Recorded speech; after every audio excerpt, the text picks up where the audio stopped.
Got some debris. Hurricane Ian is just starting over here, and it's pretty dark out right now.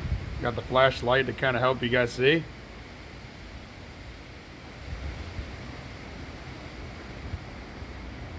Nothing too serious yet.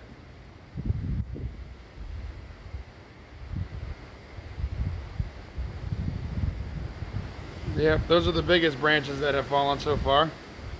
I'm pretty sure there's more to come.